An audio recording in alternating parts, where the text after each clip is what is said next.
Hello friends, welcome to Science Magnet. दोस्तों कैसे हैं आप लोग सभी? आई होप सभी अच्छे हैं, शानदार हैं, जानदार हैं। स्टार्ट करते हैं दोस्तों आज का सेशन, क्लास नंबर 4। सभी आप लोग जुड़ जाइए। सॉरी।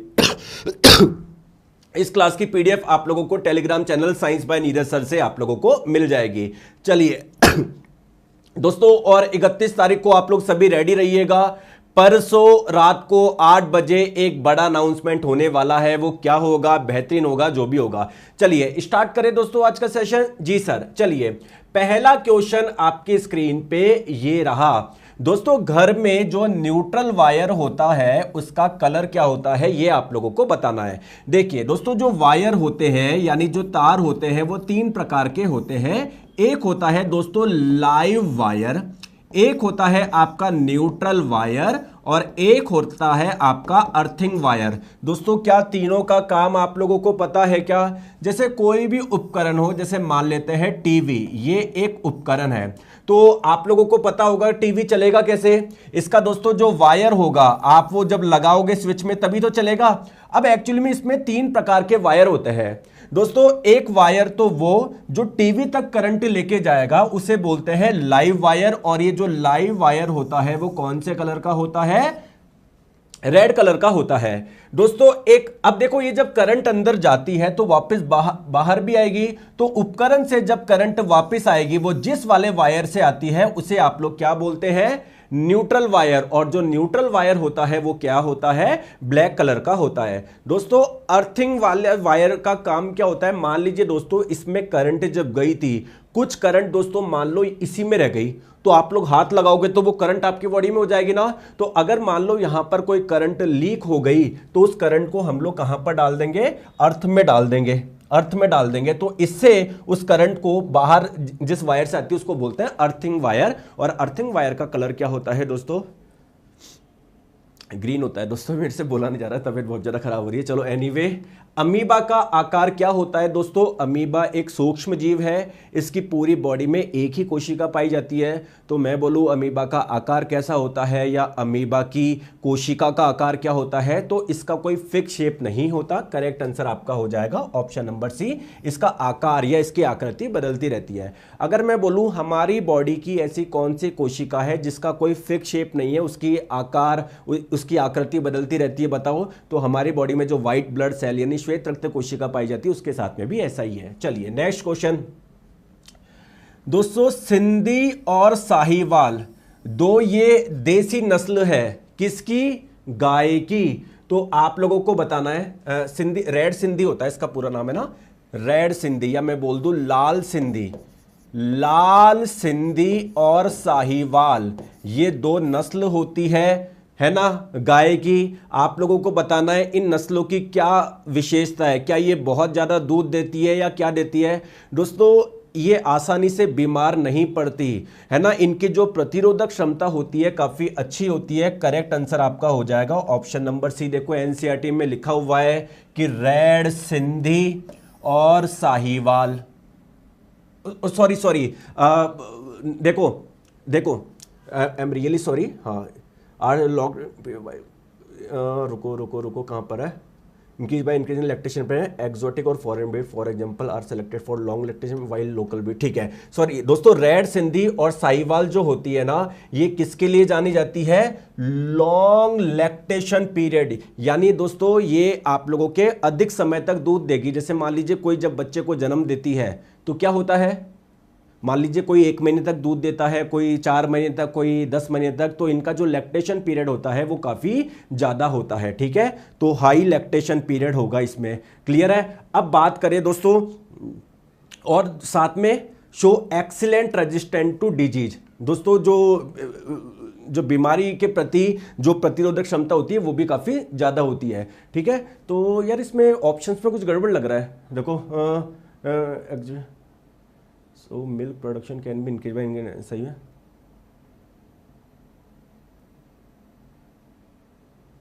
है ना? ऑप्शन गलत है, तो मैं इधर लिख दूं, कोई दिक्कत नहीं, मैं यहां पर लिख देता हूं।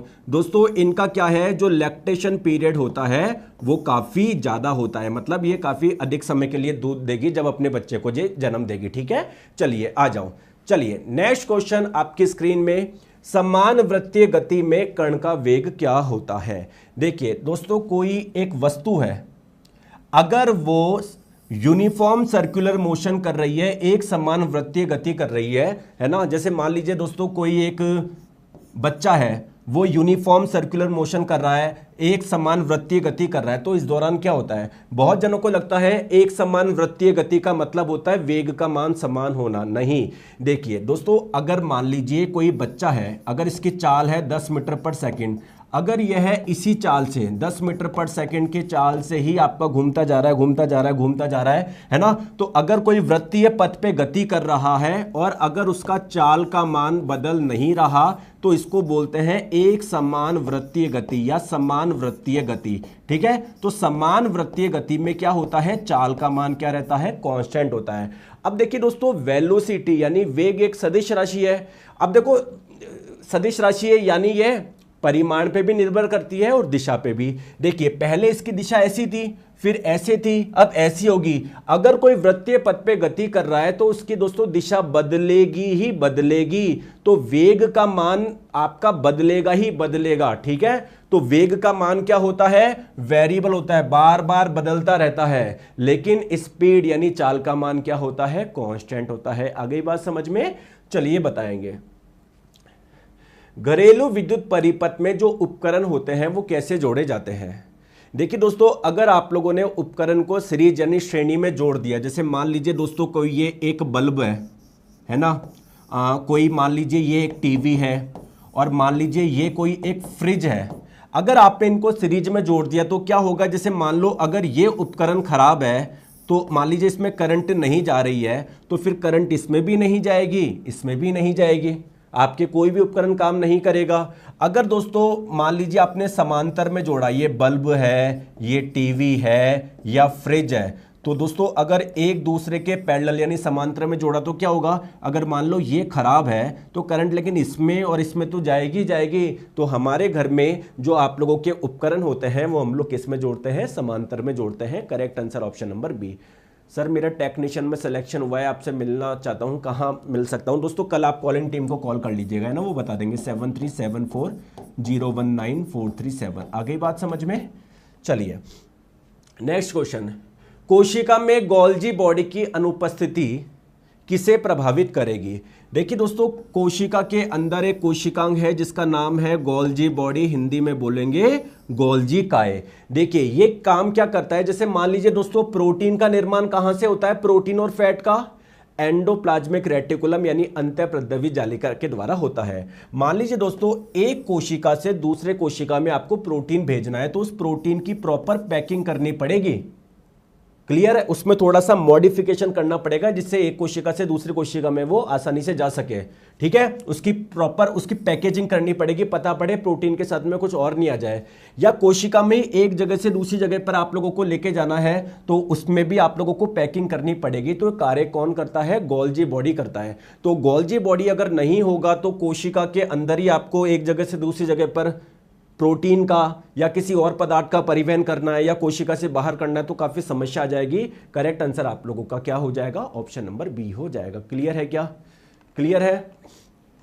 क्लियर है? चलिए, हाँ दोस्तों, कई बच्चे बोल रहे हैं कि सर इसका सी हो। हाँ बिल्कुल सी हो जाएगा ना। रोग के प्रति उत्कृष्ट प्रतिरोधक क्षमता होती है इसका, साथ में दोस्तों ये दूध भी ज्यादा देती है ना। हाँ, तो सी हो जाएगा।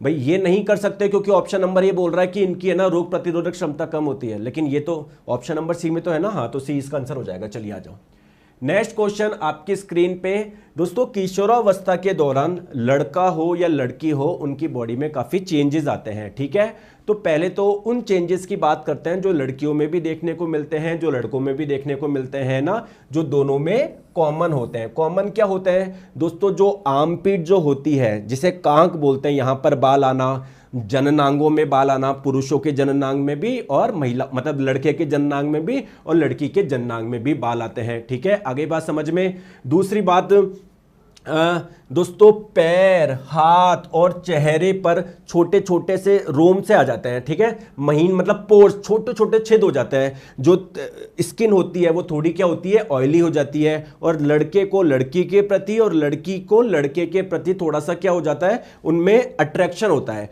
तो ये तो वो चेंजेस है जो लड़का और लड़की दोनों में देखने को मिलेंगे। अब दोस्तों हम लोग बात करते हैं, कुछ चेंजेस होते हैं जो लड़कियों में देखने को मिलते हैं। जैसे लड़कियों के स्तन के आकार में काफी वृद्धि होती है। आगे बात समझ में, स्तनाग्राग, इसे किसको बोलते हैं, निपल को। तो उनके जो निपल का रंग भी होता है ना, वो भी क्या हो जाता है, थोड़ा सा डार्क हो जाता है। लड़कियों में दोस्तों पीरियड्स भी आना शुरू हो जाएंगे। जबकि लड़कों में बात करें, लड़कों में क्या होगे, चेहरे पे दाढ़ी मूछें आ जाएगी, उनकी आवाज जो हो जाएगी थोड़ी फटने लग जाएगी, ठीक है। तो इनमें से कौन सा लड़कों में दिखता है, ये महिलाओं में दिखता है, ये महिलाओं का है, ये भी महिलाओं लड़कियों का सिम्टम्स है, ये लड़कों का है। Option number B. आगे बात समझ में क्लियर है। चलिए दोस्तों देखिए, आप लोग चाहते हो मैं लास्ट तक आपके साथ में रहूं ग्रुप डी का, जिस दिन एग्जाम खत्म हो, तो आप लोग बिल्कुल लगे रहिए मेरे साथ में। मेरी तबीयत खराब है लेकिन आपका सिलेक्शन इंपॉर्टेंट है। मैं और जैसे नहीं, जब एग्जाम डेट आती है तब आ जाता हूँ, फिर भग जाता हूँ, वैसे है ना। तो आपके लिए लग रहा हूँ, अगर अब भी आप सिलेक्शन ले लो तो फिर मैं क्या ही बोलूँ, है ना। चलो आ जाओ। रिफ्लेक्स क्रिया द्वारा अनुसरित मार्ग को क्या कहते हैं। देखिए दोस्तों, रिफ्लेक्स एक्शन किसको बोलते हैं। देखिए दोस्तों, मान लीजिए आप लोगों ने अपना हाथ लगा दिया किसी गर्म जगह, तो तुरंत हटाते हो ना, ऐसे क्रियाओं को बोलते हैं रिफ्लेक्स एक्शन। हिंदी में बोलते हैं प्रतिवर्ती क्रियाएं। अब दोस्तों अगर इसके पीछे पूरा डीप में जाके देखोगे तो क्या चीजें होती है। देखो दोस्तों, हमारी बॉडी में न्यूरॉन्स जानते हो, न्यूरॉन अलग अलग प्रकार के होते हैं। एक होता है आपका सेंसरी न्यूरॉन, जिसे हिंदी में बोलते हैं संवेदी न्यूरॉन। आगे बात समझ में दोस्तों, एक होता है आप लोगों का मोटर न्यूरॉन। कौन से बच्चे हैं जिन्होंने इनके बारे में सुन रखा है।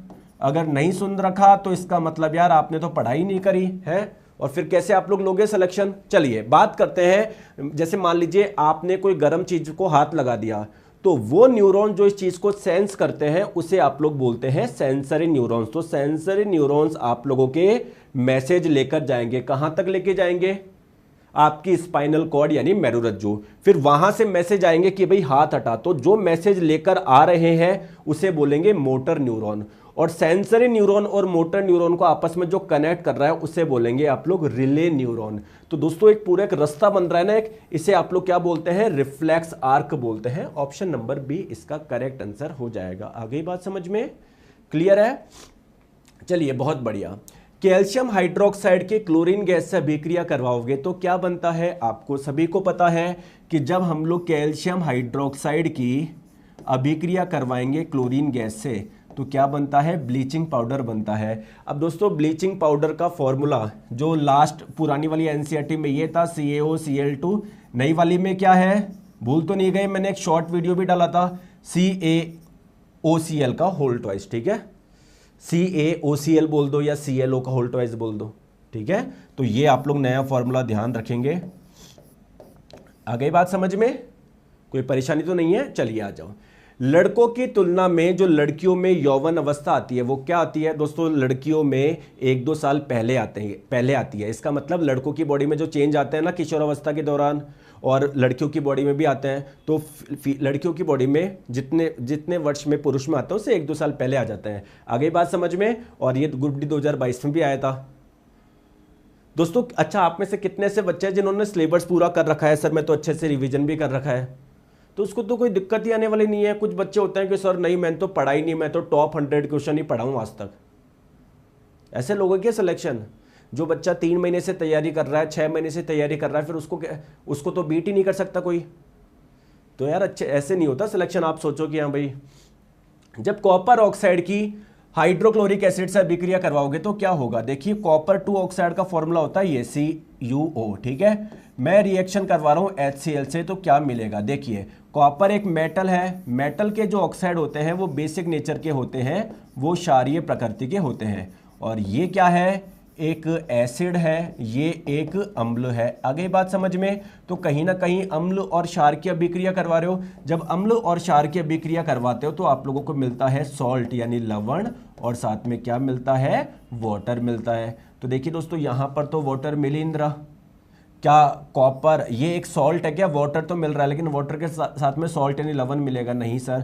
तो या तो ऑप्शन नंबर बी होगा या सी होगा। अब सल्फर कहां पर आ गया? ना सल्फर यहां पर है ना सल्फर यहां पर है, तो ये हटाओ। तो correct answer option number B. और कॉपर क्लोराइड का मैं फॉर्मूला बता दूं, ये होगा CuCl2। क्लियर है? आगे बात समझ में? चलिए, क्लियर है? नहीं। क्रोमेटिन के बारे में कौन सा कथन सही है बताइए। देखिए दोस्तों, अगर बात करें किसी कोशिका में, मैंने आपको बताया था न्यूक्लियस यानी केंद्रक के अंदर ऐसे धागे जैसे कुछ संरचना पाई जाती है, इसे क्या बोलते हैं? क्रोमोसोम बोलते हैं क्या? दोस्तों एक्चुअली में इसे हम लोग बोलते हैं क्रोमेटिन। और जब दोस्तों कोशिका में विभाजन हो रहा होता है, मतलब ये जो धागा है ये भी बटेगा। जब कोशिका विभाजन होगा, दो कोशिका बनेगी, तो कुछ धागा एक कोशिका में जाएगा, कुछ अन्य में। तो विभाजन के दौरान ये जो आप लोगों का धागा होता है ना, बिल्कुल आपका एक प्रॉपर, जैसा अभी तो क्या है रैंडमली फैला हुआ है, एक प्रॉपर अरेंजमेंट ले लेगा, तो उसे आप लोग क्या बोल देंगे? क्रोमोसोम बोल देंगे। तो क्रोमोसोम कुछ भी नहीं है। जब क्रोमेटिन जो होता है ना, जब कोशिका विभाजन हो रहा होता है तो एक प्रॉपर आप लोगों का क्या होता है, देखो एनसीईआरटी में लिखा हुआ है बड़े बड़े, अच्छा मैं फोटो लगाना भूल गया क्या? कोई बात नहीं। तो क्रोमेटिन जब कोशिका विभाजन हो रहा होता है ना, तो ये प्रॉपरली क्या हो जाता है? अरेंज हो जाता है। तो उसी दौरान इसको क्या बोलते हैं? क्रोमोसोम बोलते हैं। ये बात गलत है। ये न्यूक्लियस के बाहर पाया जाता है कि नहीं? न्यूक्लियस के अंदर पाया जाता है। ये धागे जैसी संरचना होती है, ये बिल्कुल सही है ना। इसमें आनुवांशिक पदार्थ नहीं होता। बोलो, ये बात सही है क्या गलत है? दोस्तों क्रोमेटिन में क्या डीएनए होता है नहीं होता है? होता है ना। चलो आ जाओ। कोशिका में ऑक्सीजन और कार्बन डाइऑक्साइड किस सांद्रता से किस सांद्रता की ओर जाते हैं? जैसे दोस्तों मान लीजिए कोई कोशिका है, बाहर बहुत ज़्यादा ऑक्सीजन है, यहाँ पर कम ऑक्सीजन है, यहाँ पर ऑक्सीजन की उच्च सांद्रता है, यहाँ पर कम सांद्रता है। कोई भी पदार्थ उच्च सांद्रता से निम्न सांद्रता की ओर जाता है। और दोस्तों इस प्रोसेस को क्या बोलते हैं? डिफ्यूजन बोलते हैं। हिंदी में क्या बोलते हैं? विसरण बोलते हैं। आगे बात समझ में? तो अधिक सांद्रता से कम सांद्रता की ओर जाएगा, इस प्रोसेस को बोलेंगे डिफ्यूजन यानी विसरण। चलिए आ जाओ। भारतीय गाय का वैज्ञानिक नाम क्या है? दोस्तों किसी ने चैप्टर पढ़ा था, इंप्रूवमेंट इन फूड रिसोर्सेज, खाद्य संसाधनों में सुधार, है ना। चीख चीख के परेशान हो गया, पढ़ लो, हर शिफ्ट में 2 क्वेश्चन आ रहे हैं, है ना। तो देखो एनसीईआरटी में भी लिखा, ये चैप्टर इंपॉर्टेंट है, मैंने आप लोगों को पढ़ाया भी है, तो ध्यान रखिएगा। काऊ यानी गाय का वैज्ञानिक नाम जो होता है वो होता है बॉस इंडिकस। आ गई बात समझ में? अगर आप लोगों से बफेलो यानी भैंस का पूछे तो बॉस बुबेलिस। याद रख लोगे दोनों? बताओ, क्लियर है? चलिए आ जाओ। तो गाय का क्या हो जाएगा? Bos indicus, option number B. चलिए नेक्स्ट क्वेश्चन, रोस्टिंग विधि का, रोस्टिंग जिसे आप लोग हिंदी में भर्जन भी बोलते हैं, भर्जन विधि का इस्तेमाल आप लोग कब करते हो? देखो जैसे मान लीजिए दोस्तों आपके पास में क्या है, जिंक सल्फाइड है और मान लो जिंक कार्बोनेट है। आप लोगों को क्या करना है? इनसे जिंक निकालना है। तो दोस्तों इस जिंक सल्फाइड को आप लोग क्या करते हैं बताओ?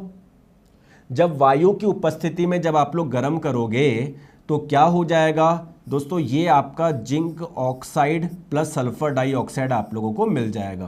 क्लियर है? और जब आप लोग जिंक कार्बोनेट को जब आप लोग गर्म करोगे वायु की अनुपस्थिति में, तो आप लोगों को क्या मिल जाएगा? जिंक ऑक्साइड मिल जाएगा, साथ में कार्बन डाइऑक्साइड गैस मिल जाएगी। तो देखिए दोस्तों, जो सल्फाइड अयस्क होते हैं ना, हम लोग क्या करते हैं? उसको ऑक्साइड में बदलने के लिए क्या करते हैं? गर्म करते हैं। किसमें? ऑक्सीजन की उपस्थिति में करते हैं। और जो कार्बोनेट अयस्क होते हैं उसको ऑक्साइड में बदलने के लिए क्या करते हैं? गर्म करते हैं। कहाँ करते हैं? ऑक्सीजन की अनुपस्थिति में करते हैं। तो जब सल्फाइड अयस्क को गर्म करते हैं ऑक्सीजन की अनुपस्थिति में ऑक्साइड में कन्वर्ट करने के लिए, इस प्रक्रिया को आप लोग बोलते हैं रोस्टिंग मेथड, हिंदी में बोलते हैं भर्जन। और कार्बोनेट अयस्क को ऑक्साइड में बदलने के लिए इस वाले मेथड को क्या बोलते हैं? कैल्सिनेशन मेथड यानी निस्तापन विधि। आ गई बात समझ में? Correct answer option number B हो जाएगा। क्लियर है क्या? क्लियर है? चलो आ जाओ। निम्नलिखित में से कौन शुद्ध पदार्थ नहीं है? ये आप लोगों को बताना है। देखिए दोस्तों ध्यान रखिएगा, देखो कोई भी पदार्थ होता है ना, वो 2 प्रकार का होता है ना। कुछ पदार्थ होते हैं शुद्ध पदार्थ और कुछ पदार्थ होते हैं अशुद्ध, जिसे हम लोग मिश्रण यानी मिक्सचर भी बोलते हैं। अब सर शुद्ध पदार्थ को मैं कैसे पहचानूं? जितने भी एलिमेंट यानी जितने भी तत्व होते हैं वो सारे शुद्ध पदार्थ ही कहलाएंगे, और जितने भी यौगिक होते हैं वो सारे शुद्ध पदार्थ कहलाएंगे। देखिए ठीक है, तो देखिए कॉपर एक तत्व है तो ये एक शुद्ध पदार्थ है। सोडियम क्लोराइड ये एक यौगिक है। यौगिक किसको बोलते हैं? जो दो या दो से अधिक तत्वों से मिलकर बने हो। वाटर ये भी एक यौगिक है। यौगिक किसको बोलते हो? जो दो या दो से अधिक तत्वों से मिलकर बना हो। दोस्तों ये क्या है? एक मिक्सचर है। तो करेक्ट आंसर हो जाएगा ऑप्शन नंबर सी। आ रही है बात समझ में? क्लियर है?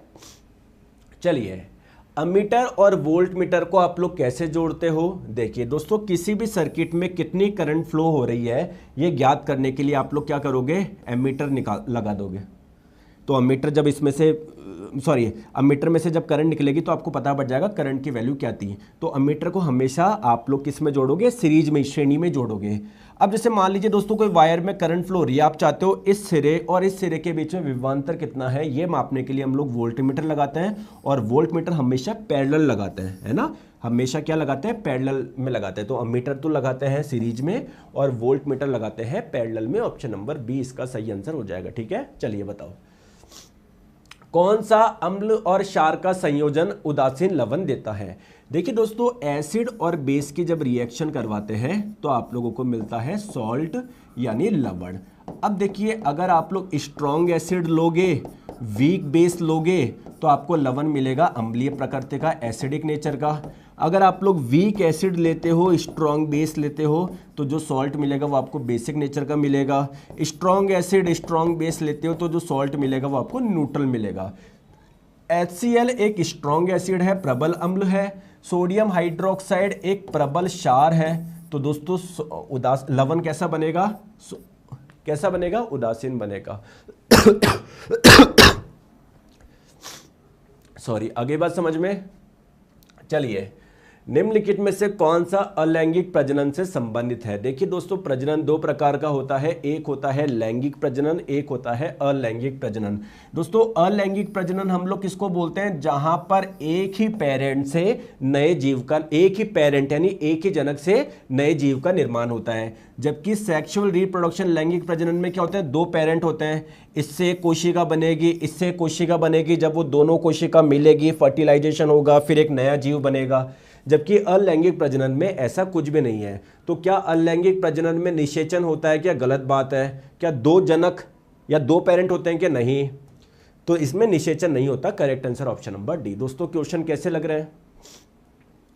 आगे बात समझ में? चलिए आ जाओ। जब किसी वस्तु को उत्तल लेंस के फोकस और प्रकाशीय केंद्र के बीच में रखोगे तो प्रतिबिंब कैसा बनेगा? देखिए दोस्तों, ये रहा आपका उत्तल लेंस। आगे बात समझ में? चलिए, यहाँ पर मान लेते हैं ये फोकस है और लेंस के मध्य बिंदु को बोलते हैं प्रकाशीय केंद्र। आपने वस्तु को यहाँ पर रखा है, बताओ प्रतिबिंब कैसा बनेगा? तो देखिए दोस्तों, प्रतिबिंब कैसा बनेगा ये ज्ञात करने के लिए कोई दो प्रकाश की किरण निकाल दो। एक प्रकाश किरण निकाली ऐसे मुख्य अक्ष के समांतर, तो ये कहाँ से जाएगी? इस वाले फोकस से जाएगी, है ना? यहाँ से जाएगी। क्लियर है? आगे बात समझ में? ये डायग्राम थोड़ा मैंने सही नहीं बनाया, कोई बात नहीं है। ये मैं सही डायग्राम, अच्छा इधर नहीं बनाएगा, सही डायग्राम बनाता हूँ थोड़ा सा ना, बिल्कुल क्लियर नहीं है। बताओ, देखो ये रहा कॉन्वेक्स लेंस यानी उत्तल लेंस, ये रहा इसका कहीं ना कोई फोकस, इसके मध्य बिंदु को बोलेंगे ऑप्टिकल सेंटर यानी प्रकाशीय केंद्र। दोस्तों आपने रख दिया इधर, ठीक है? तो एक प्रकाश किरण निकाली ऐसे मुख्य अक्ष के समांतर, तो ये यहाँ पर कहीं इस वाले फोकस से होकर जाएगी। एक प्रकाश किरण निकाली इसके ऑप्टिकल सेंटर यानी प्रकाशीय केंद्र से। दोस्तों क्या ये वाली और ये वाली कहीं पर मिलेगी क्या? इनके बीच का गैप है ना, बढ़ता रहेगा, लेकिन जब आप लोग पीछे एक्सटेंड करोगे ना तो ये मिलती हुई प्रतीत होगी। तो दोस्तों ये इमेज काफ़ी बड़ी बनेगी। तो अगर क्या सही में मिल रही है कि नहीं सर, ऐसा आभास हो रहा है, तो प्रतिबिंब कैसा बनेगा? आभासी बनेगा, सीधा बनेगा और साइज में बड़ा बनेगा। Correct answer option number D. और अगर आप लोगों से लोकेशन पूछे तो ध्यान रखना लेंस के इसी साइड बनेगा, जिस साइड आपने वस्तु रख रखी है इसी साइड। बड़े दुख की बात है, अभी भी इसका आंसर आप लोग बहुत कम बच्चे ऑप्शन नंबर डी दे रहे हैं। इसका मतलब यार नहीं है आपकी तैयारी, है ना? तैयारी अच्छी नहीं है ना? एक बच्चा बोल रहा है सर ऑप्शन रॉन्ग है। हाँ बहुत बढ़िया, आ जाओ।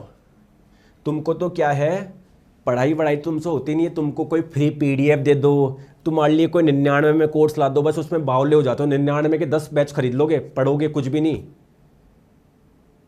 और मेरे को ई बुक दे दो, अरे मेरे को ये दे दो, अरे मुझे ये दे दो, मुझे ये दे दो। एक दो क्वेश्चन पूछ लो ना, मैं साइंस के जो सिंपल्स है वो नहीं बता पाओ आप।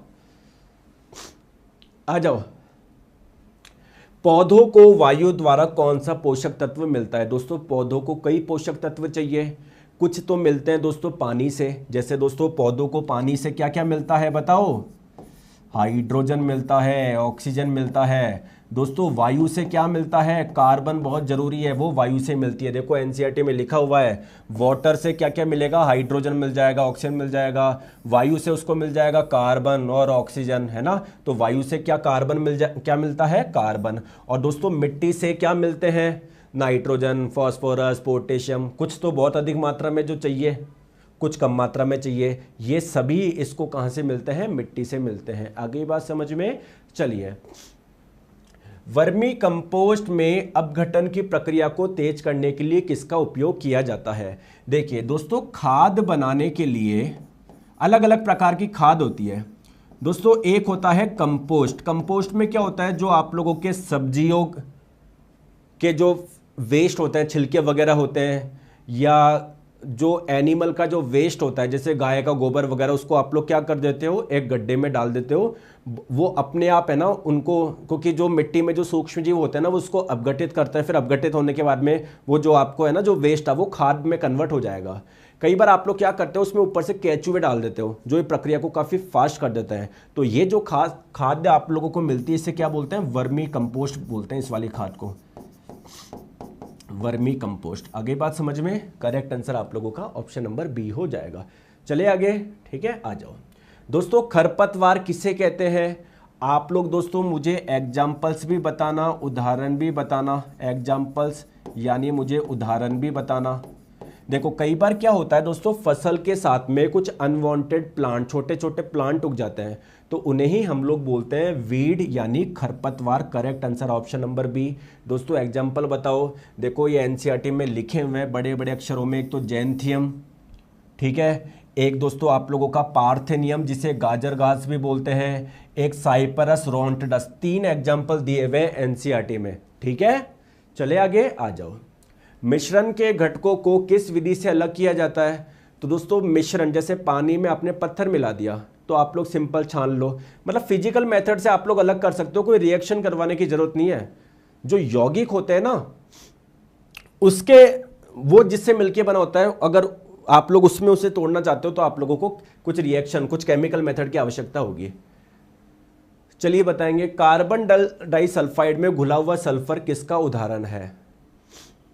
ठीक है, बताओ।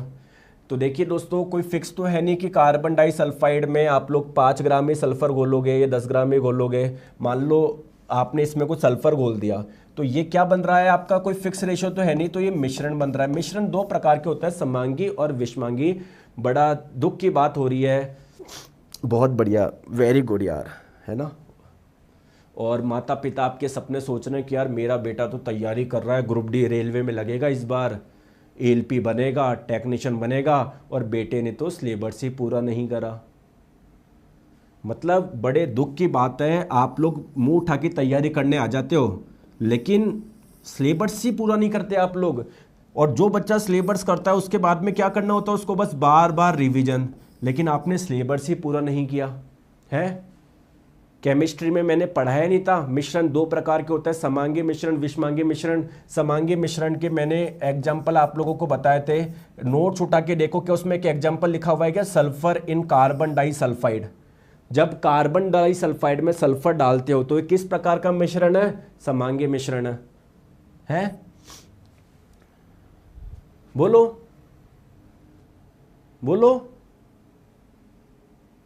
चलिए आ जाओ। नेक्स्ट क्वेश्चन आपके स्क्रीन पे। जल के अणु की अनुमानित त्रिज्या किस क्रम की होती है? बताओ। अच्छा पहले मुझे बताओ, अगर मैं बोलूं हाइड्रोजन का एक एटम है, इसकी रेडियस, इसकी त्रिज्या लगभग कितनी होती है? बताओ। और अगर बात करें दोस्तों पानी का जो एक अणु होता है, वो 2 हाइड्रोजन के एटम, एक ऑक्सीजन के एटम से मिलकर बना होता है। तो जब एटम एटम मिलते हैं तो उसको बोलते हैं मॉलिक्यूल यानी अणु। तो अगर मैं अणु की रेडियस पूछूं, पानी के अणु की रेडियस कितनी होती है गुरुजी, मुझे तो ध्यान ही नहीं है। हाइड्रोजन के एटम की रेडियस होती है लगभग 10⁻⁹ मीटर। एनसीईआरटी ने लिखा हुआ है बड़े बड़े अक्षरों में, एटम ऑफ हाइड्रोजन, इसकी जो 10⁻⁻10 मीटर, ठीक है। और अगर पानी के अणु की अगर रेडियस आप लोग पूछे तो ये 10⁻⁻, मॉलिक्यूल ऑफ वाटर, पानी के अणु की अगर रेडियस पूछोगे तो 10⁻⁹। करेक्ट आंसर आप लोगों का क्या हो जाएगा, ऑप्शन नंबर सी हो जाएगा। आगे बात समझ में क्लियर है? चलो आ जाओ दोस्तों। कौन से फिन युक्त मछली नहीं है, या दोस्तों अब ये फिन्ड फिश किसको बोलते हैं? देखिए दोस्तों, पानी में बहुत सारे जीव आपको ऐसे लगेंगे कि मछली जैसे, लेकिन दोस्तों मछली किसको बोलते हैं हम लोग, बताओ? जिनमें गिल्स यानी गलफड़े पाए जाए, इन्हें हम लोग फिन भी बोलते हैं। तो और कुछ मछली ऐसी होती है जिनमें आपको गिल्स यानी गलफड़े नहीं पाए जाते हैं। तो दोस्तों मछलियों को दो टाइप में बोल देते हैं, एक होती है फिन्ड फिश, फिन्ड है ना। तो देखिए दोस्तों, तो फिन्ड फिश के मैंने पहले भी आप लोगों को एग्जांपल, 3 एग्जांपल याद रखना है। एक तो मुलेट, एक भेटकी और एक पर्ल स्पॉट्स, ठीक है। तो करेक्ट आंसर आपका हो जाएगा ऑप्शन नंबर सी। अच्छा दोस्तों, मुझे एक चीज बताएंगे कि कौन सी मछली है जिससे हम लोगों को मोती मिलते हैं, पर्ल मिलते हैं, बताओ? इंप्रूवमेंट इन फूड रिसोर्सेज, खाद्य संसाधनों में सुधार, अगर वो चैप्टर पढ़ा होगा आपने, उसका एक मैंने टेस्ट भी डाला था, बताओ? उस टेस्ट में भी क्वेश्चन था, बताओ? तो दोस्तों कौन सी है? Oyster, oyster, oyster. दोस्तों इससे हम लोगों को मोती भी मिलता है। आ जाओ, अंडे में वसा का परसेंटेज कितना है? दोस्तों एग में हम लोगों को प्रोटीन भी मिलता है, फैट भी मिलता है। चलिए दोस्तों बताइए, अंडे में कितने % फैट होता है? तो एनसीईआरटी ने बड़े बड़े अक्षरों में लिखा हुआ है, एग में लगभग 12% फैट होता है और 13% क्या होता है? प्रोटीन होता है। करेक्ट आंसर क्या हो जाएगा आप लोगों का? ऑप्शन नंबर बी, फैट पूछा गया है। चलिए आ जाओ, मछली में प्रोटीन की मात्रा कितनी है? जो मछली होती है बताओ, तो मछली में, फिश में प्रोटीन की मात्रा होती है 19% और फैट की मात्रा 2.50, ठीक है। तो प्रोटीन पूछा गया है ना, तो 19% आप लोगों का करेक्ट आंसर हो जाएगा। दोस्तों अगर आप लोग यहां पर आंसर नहीं दे रहे हो तो एग्जाम में क्यों दोगे? पता है आप में क्या कमी है? आप लोग रिवीजन नहीं कर रखा आपने, पढ़ाया मैंने ऐसा तो है नहीं, मैं पहली बार बता रहा हूं, कम से कम 10-15 बार अपन इस स्लाइड का यूज कर चुके हैं। दिक्कत यह है कि आप लोग चीजें रिवाइज नहीं करते हो। दोस्तों मत पढ़ो आप लोग 20 जगह 30 जगह, जो मैं पढ़ा रहा हूं बस उसको ही 10 बार कर लोगे तो एग्जाम में कर लोगे। 10 बार करने का मतलब है पढ़ो एक बार, रिवीजन बार बार करो आप लोग। आ जाओ, चलो, मछली पालन कभी कभी किस फसल के साथ में किया जाता है? देखिए दोस्तों, मछली है ना हम लोगों को 2 तरीके से मिलती है। एक तो नेचुरली, कि यार कोई पानी में आप लोगों को मिल गई। कई बार हम लोग क्या करते हैं दोस्तों, हम लोग पानी के अंदर कुछ फसलें वगैरह उगाते हैं जिससे ज़्यादा मछली आए, फिर वो रिप्रोडक्शन करे, प्रजनन करे, जिससे और मछली मिले। तो हम लोग कई बार पानी में ये जो राइस यानी जो चावल होते हैं ना, उसकी भी फसल उगाते हैं, जिससे काफ़ी ज़्यादा मछलियाँ वहाँ पर ग्रो कर जाती है। Correct answer option number B, NCERT ने लिखा हुआ है, ठीक है, कि fish culture is sometime done in combination with the rice crop. कई बार चावल की फसल के साथ में भी हम लोग क्या करते हैं? मछली का पालन करते हैं। आगे बात समझ में? चलिए बताओ दोस्तों, कटला क्या है? मैंने आपको पढ़ाया था कंपोजिट फिश कल्चर, हिंदी में क्या बोलते हैं? संयुक्त मछली पालन। वहां पर क्या होता है, हम लोग एक ही जगह पानी में होती है ना, अलग अलग प्रकार की मछलियां होती है। तो सर ये तो दिक्कत हो गई। नहीं, कुछ मछलियां होती है जो कि सतह पे रहती है, कुछ मछलियां होती है नीचे। तो देखो एक ही जगह कितनी सारी मछलियों का आप लोगों ने पालन कर लिया। सबके दोस्तों खाने की जो आवश्यकता है वो भी अलग अलग है, तो लड़ेगी भी नहीं आपस में। रहने की जगह भी अलग अलग है, कोई ऊपर रहना पसंद करती है, कोई बिल्कुल नीचे रहना पसंद करती है, कोई तो जो सतह पर रहती है ना, तो जो सरफेस पे रहती है वो कौन सी है? कटला है, इसको हिंदी में कटला बोलते हैं, ठीक है। तो कटला जो होती है वो सरफेस पे रहने वाली क्या है? मछली है। ऑप्शन नंबर सी हो जाएगा। क्लियर है? चलिए, तो कैसा लगा सेशन? तो बस दोस्तों आप कुछ भी मत करो, कोई सुधार करने की जरूरत नहीं है, बस जो पढ़ाया गया उसको रिवाइज करो। आप लोग गलती क्या करते हो, रिवीजन नहीं करते, और फिर रिवीजन नहीं करोगे तो कैसे दिक्कत आएगी। मैं आपको नहीं बोल रहा कि यार ये करो वो करो, लेकिन जो पढ़ाया एटलीस्ट वो तो रिवीजन करो। अच्छा, कितने ऐसे बच्चे हैं जिन्होंने 300 क्वेश्चंस मैंने आपको करवाए थे 2024 के, वो सारे कर चुके, बताओ ईमानदारी से। आप यकीन नहीं मानोगे कि अगर आपने वो भी कर लिया ना तो 25 में से 22-23 क्वेश्चन तो आप लोग कर लोगे। वही जो 300 क्वेश्चन जो मैंने आपको करवाए हैं वो मैंने नहीं करवाए, वो 2024 में रेलवे के जितने भी क्वेश्चन पूछे गए मैंने वो सॉल्व करवाए हैं। ठीक है, तो अच्छे से पढ़ाई करो, रिवीजन करो, मस्त रहो। बाकी मिलते हैं दोस्तों 31 तारीख को। ठीक है, thank you so much, take care, bye bye.